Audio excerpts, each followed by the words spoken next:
امریکی central command نے دعویٰ کیا کہ آبنہ خرمس میں ایرانی بندرگاہوں اور ساحلی علاقوں کی ناکہ بندی کے دوران مزید کئی تجارتی جہازوں کو روک دیا گیا۔ سینٹ کام کی جانب سے جاری کردہ تازہ ترین بیان کے مطابق خطے میں ناکہ بندی پر عمل درآمد یقینی بنانے کے لیے تعینات امریکی افواج نے اب تک 51 تجارتی جہازوں کا رخ تبدیل کروایا ہے۔ حکام نے مزید بتایا کہ کارروائی کے دوران 2 تجارتی جہازوں کو نکارہ بنایا گیا، جبکہ دیگر 2 جہازوں پر امریکی فورسز نے باقاعدہ بورڈنگ آپریشن کیا ہے۔ ایسے میں عسکری قیادت کی جانب سے کہا گیا ہے ایران نے آبنہ خرمس سے امریکی جنگی بحری جہازوں کی گزرگاہ روکنے کی شرط پیش کر دی ہے۔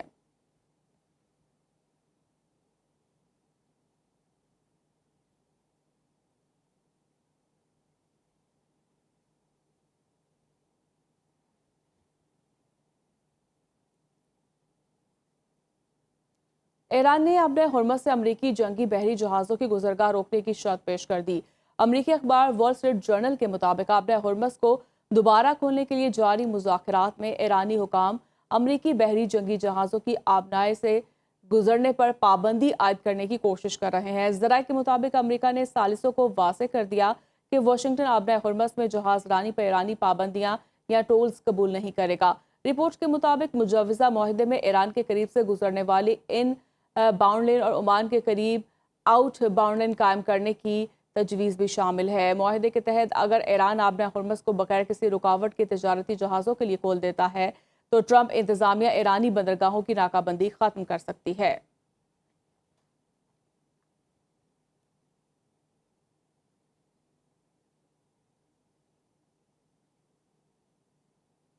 آگے بڑھیں گے اور بات کریں گے، ایرانی حکام نے دعویٰ کیا کہ سلطنت عمان نے آبنہ خرمس کے حوالے سے تیار کردہ فریم ورک آف انڈرسٹینڈنگ کے مسودے کی منظوری دے دی ہے۔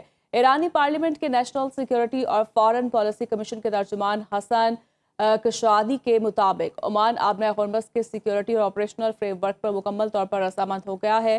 انہوں نے مزید بتایا کہ اس فریم ورک کے حتمی مسودے اور تفصیلات کا اعلان جلد ہی باقاعدہ طور پر کر دیا جائے گا۔ اس معاہدے کو خطے کی بحری سیکیورٹی کے لیے انتہائی اہم قرار دیا جا رہا ہے۔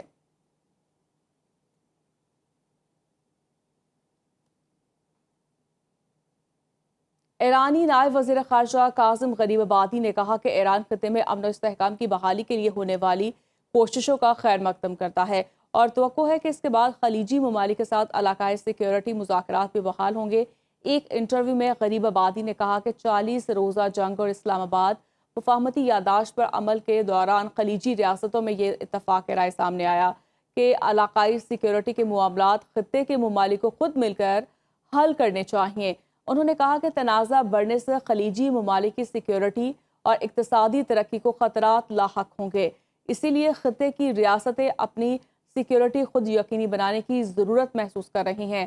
غریب آبادی نے دعویٰ کیا کہ حالیہ جنگ میں خلیجی ریاستوں کی جانب سے براہ راست حملے محدود تھے، جبکہ زیادہ تر حملے امریکہ نے کیے۔